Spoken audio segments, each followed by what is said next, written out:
Hello and welcome to a new episode of the Pitch Side Podcast. I'm your host, the HOD of the PSP. Like, share, comment on the YouTube version as always. Subscribe to the YouTube channel, enable notifications. We're strongly heading towards the 2K subscribers, and thank you for that, by the way. Follow us on social media, and of course listen on Spotify, Google Podcast, or any other platform. Welcome to episode 53 of Season 2.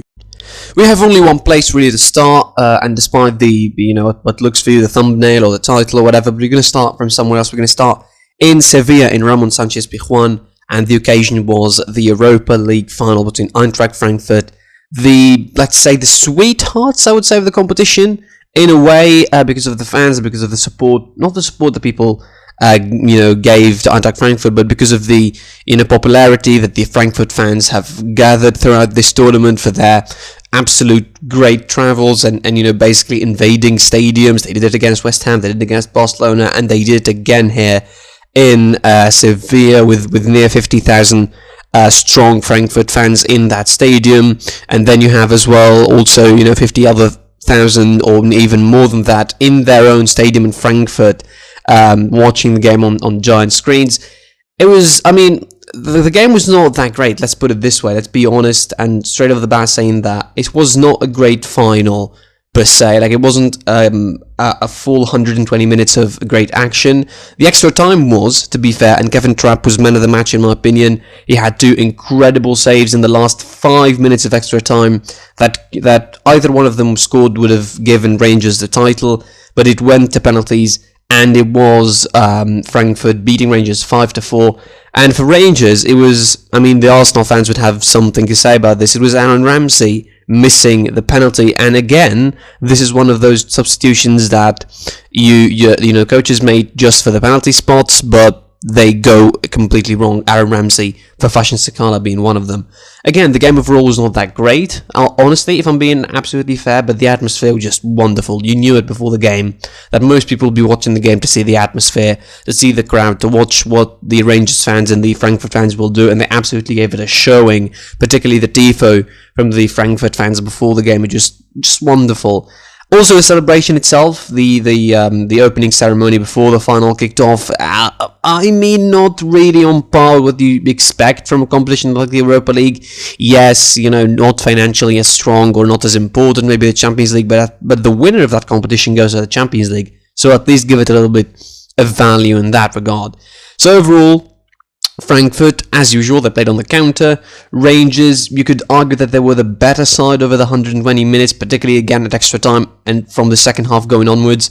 Frankfurt's goal, Boré equalised after, Joe Aribo scored for Rangers from a stupid mistake, I would say, from the Frankfurt defender, from Ivan Ndika. But again, Frankfurt equalised. They took the game to extra time, they took it to penalties, and I think that's what they wanted in a certain way, particularly in extra time. They felt a little bit tired, and they absolutely deserved their win because of how smart they were. And overall, I think over the course of the tournament, they deserved to win because they were undefeated over the course of the tournament, and they eliminated, important teams. Like West Ham are 6th in the Premier League.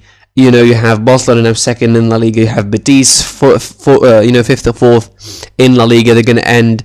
And you have Frankfurt, who are 11th in the Bundesliga, and out of nowhere they're managing Champions League football next season, and it's unbelievable achievement for them, for Oliver Glasner, who has been almost thrown with the bathwater at Wolfsburg.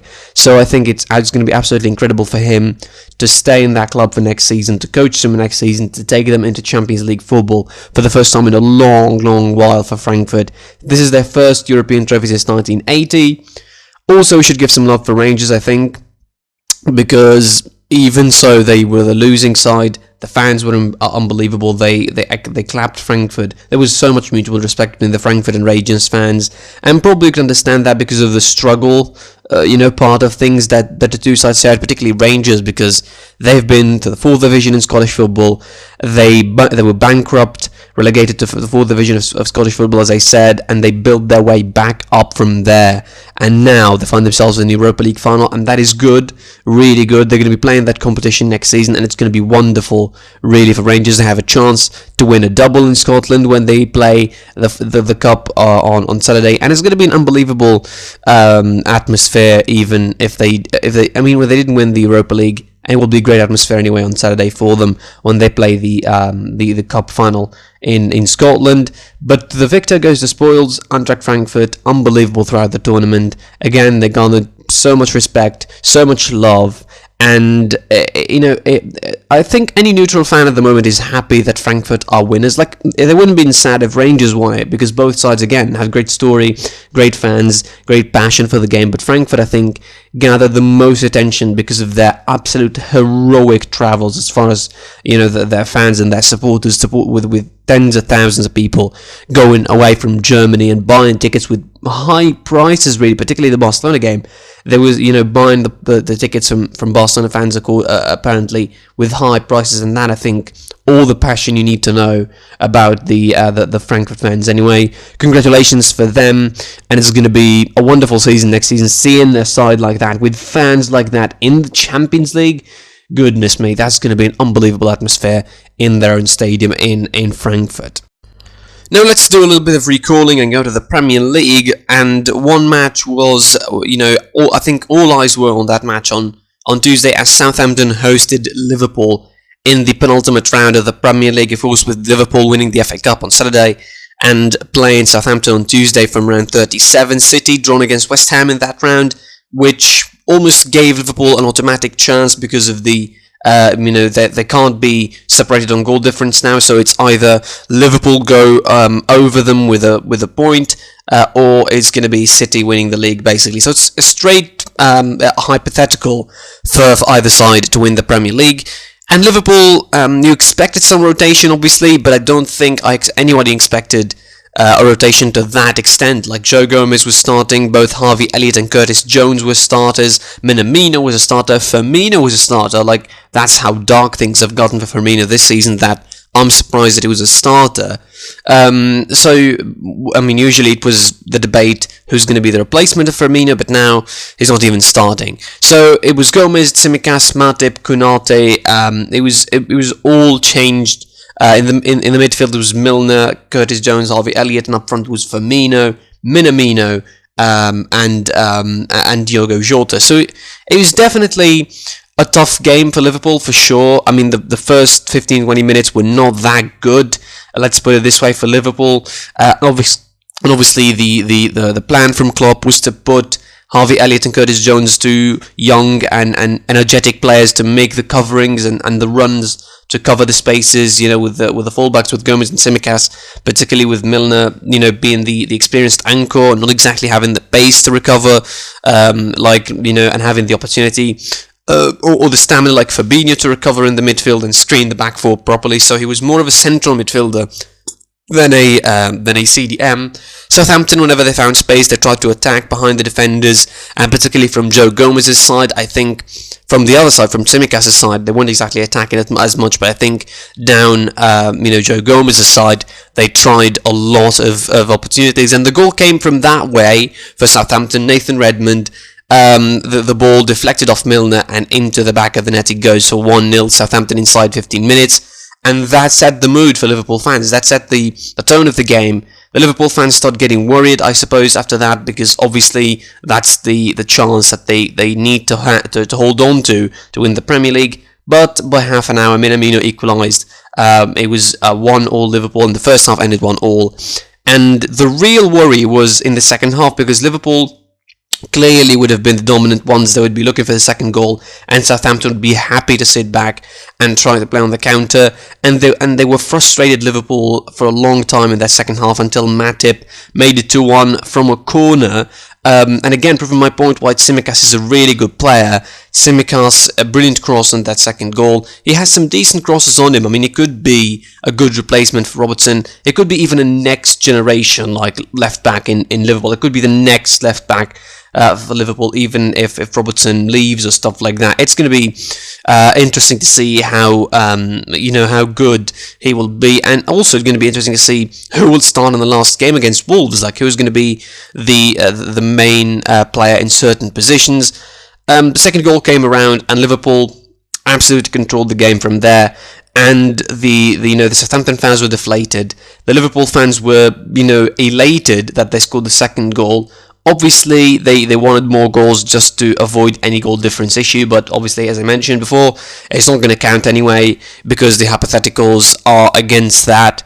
2-1 ended for Liverpool away from home. Big win, tough win, a deserved win, and obviously an important win considering the last day of the season. They play Wolves at home, City play Villa at home as well, so it's going to be a situation where the heart or the body is going to be in Anfield, and the heart and mind and everything and the live score application is probably going to be following City's game against Aston Villa, with all this scenario about Villa, Gerrard and Coutinho, Grealish and stuff like that, and every bits of poetry and narrative possible taking place during that game. But anyway, it's going to be absolutely intriguing to see that last game, how it pans out. Obviously, we're going to talk about that in more depth tomorrow in the preview episode. But again, big victory, the rotation paid off. We will see how Klopp will deal with this game, obviously with the Champions League in mind next Saturday. Let's turn the page now and we go somewhere else. We go to the Bundesliga, in fact, as we're going to be talking about Bayern Munich's season, and I didn't have the opportunity to do that in previous episodes, but I think now it's a proper time to give some space to Bayern Munich's season and talk about what's happened in the 2021-22 seasons. And let's start with a simple, I'm not going to say mathematics, let's say the simple facts of the season. Bayern Munich won the Bundesliga. They were eliminated from the quarterfinals of the Champions League. They were eliminated from the first round in the DFB Pokal. So that's your lot as far as results are concerned, which is again an underwhelming season. In terms of even in terms of how strong this Bundesliga win feels for Bayern Munich compared to the 9 before it, it doesn't feel as strong. It felt like a formality to certain points. It wasn't like teams are trying to take the title of Bayern Munich, and Bayern Munich snatched it from them in the last second or stuff. It wasn't that dramatic. Everybody knew since halfway through the season, and with every result, particularly Dortmund has, that Bayern Munich are going to be winning the title for 10th season in a row. But again, for me, I said it before, it doesn't feel as strong as the previous 9. Definitely, I'm not going to say one of the worst seasons, but one of the most underwhelming season, let's face it. I mean, last season, we could say that Bayern Munich had injuries at the worst time of the season in the quarterfinals against PSG, missing Lewandowski and Goretzka. They did kind of have that issue in the quarterfinal this season, but it was even worse than that, with Alaba leaving, obviously, with Boateng leaving the club. Certainly, the squad is not as deep as it used to be, and before that, from the sextuple season, Perisic, Coutinho, and Thiago leaving, and Bayern Munich didn't really replace those players. Like, they bought Sabitzer, they bought Upamecano. I mean, they brought in Nagelsmann, and apparently they're waiting for a good project, or trying to build a good project with Nagelsmann. But I don't think what he did in terms of transfers, bringing in the players for the club, really helped. Upamecano is probably my pick for the worst player of the season, and I know that might be harsh on him, but I think he still has some tricks to fix. He still has some things to work on with Nagelsmann, to work on the training ground, because I think as far as straight defending goes, like tackling, going head-to-head, one-on-one duels, aerial duels, I don't think that Upamecano has any problem with that, because physically he's impressive and he's going to have advantage in that. But it's his ground game that is still lacking, and surprisingly enough, he was one of the best defenders in doing that in Leipzig. Like, he was good at starting the ball, he passes the ball really well, he starts some good attacks, he has some great diagonals with Leipzig. What happened to him when he went to Bayern, I don't really know. He doesn't have that quality anymore. He lost the ball a lot. He cost us so many goals, including, of course, ones in the Champions League. But you have to ask yourself, is the Bayern board going to be patient with a player that they went? Heather and Jon, they broke the release clause for him. They brought him in, and they absolutely, put their eggs in the basket of Dirt Upamecano being the next big defender to fill the place of Alaba and Jerome Boateng. And at the moment, it seems like Bayern Munich are going for Timber, the Ajax defender, and that is a good thing. I'm going to talk about just later. Again, you go through almost line by line. You don't feel the strength of the squad. The first 11 is great, but I think after the first 11, you're really short of players. And speaking of that first 11, that transitions us to one of the biggest issues of the season, which is obviously Lewandowski. Robert Lewandowski, I talked about this situation a lot before. Is he leaving? Is he not leaving? Every time the situation with his contract pops up, I decided to deny it, or almost try to lie to myself and say it will be fine, but apparently it will not be fine. He is leaving this summer, and the most likely destination is Barcelona unless something unbelievable happens and he goes somewhere else. I'm not going to say something miraculous happens and he stays with Bayern, because I don't think he will. I think he absolutely reached the breaking point as far as him is concerned, and I can understand him. The Bayern board can be frustrating sometimes, particularly in dealing with agents and trying to appease their financial demands, but I think Lewandowski is now at a point where he's going to be a hot commodity, and if he says that he's leaving Bayern, a lot of teams are going to be saying, oh yeah, welcome, one of the best players in the world, one of the greatest players in the Champions League history, one of the top record goal scorers in the Champions League. He's now fourth, unfortunately, in that regard. Someone who has a great goal scoring tally. He can legitimately give you, at the worst of cases, 20-25 goals per season in any league and any side. Is going to be a target. Barcelona, they probably would want him, even if Mbappe signs for Real Madrid, they would want him as a big signing, as a counter signing to Mbappe going to Real Madrid. There's teams in the Premier League that would want him, with Haaland going to Manchester City, probably Chelsea, a team like, Chelsea United, probably would think of someone like him as a great striker to be this kind of, holding fort up front, but I don't think he'd go to United even, because they don't have Champions League football. Chelsea probably is going to be the only likely destination in there. And there's, of course, the wild side and the wild left field choices that I think people think about, like PSG, for example, which I don't think is very realistic, because I think Lewandowski is going to be looking for a challenge to prove himself, not a side where, if he's going to go to the league, he's going to score like 100 goals anyway. We said that about Messi. Yes, it didn't work out, but I think for Lewandowski, he's a natural goal scorer in terms of being a number 9. So again, it's one of the worst points of the season, Lewandowski's situation. Benny Zahavi was trying to push the Bayern board into its limit. They didn't really agree on terms, and Lewandowski's leaving. And at least he's leaving with good terms and leaving with good memories. Nobody's really angry about him or hateful, I think, for Lewandowski, because they respect what he did for Bayern for 8 years now. He's been at the club. He's been absolutely unbelievable. I'm not going to say he refused offers, because he didn't refuse offers, but things didn't go his way in terms of leaving Bayern and going to Real Madrid back in 2017-18, for example. He was demanded before. In 2013 by Real Madrid, he was demanded again, like a couple of times, and they were legitimately thinking even about selling Benzema to bring him in. But look how things turned around. Benzema now is the most important player in Real Madrid, and Lewandowski's probably going the other way to Barcelona. So, life is weird sometimes. But again, Lewandowski, and Lewandowski, by the way, is only the tip of the iceberg in terms of contract problems, because this season Bayern had a lot of issues. We had big issues with Kimmich and Goretzka. They signed. We had issues with Müller. He signed. We had issues with Koeman. He signed, which I think the biggest win of the season, in my opinion. If any positive is going to be taken, is that Koeman has renewed his contract, because he's one of the best players. He's probably the most technically gifted player up front that we have at the moment. With those players, re-signing, I think that's the core of your side you can build around. Sane, I think, is going to be staying. There's no way we could sell him. Gnabry, obviously, is probably going to be leaving with Lewandowski this season, so the talks are going to be about the likes of Mane and Anthony, wingers to replace him. The options are so much, but obviously Mane seems to be the biggest name on the market, but obviously there's a salary problem as well. Like he's going to take something like 400k a week. Then you have other players that you think probably going to be leaving this season. Maybe Bouna Sarr is going to be leaving. Some fringe players like probably Mark Roca, Tolisso. So at least I don't want him leaving because, I mean, he's a good player, he's a good utility player, he's a good squad player. And you need those despite the fact, like, not everyone's going to be starting, not everyone is going to be in the first 11, so you're going to need those players that most people call them fringe players, but you will need them in the squad as options. You need bodies in the midfield.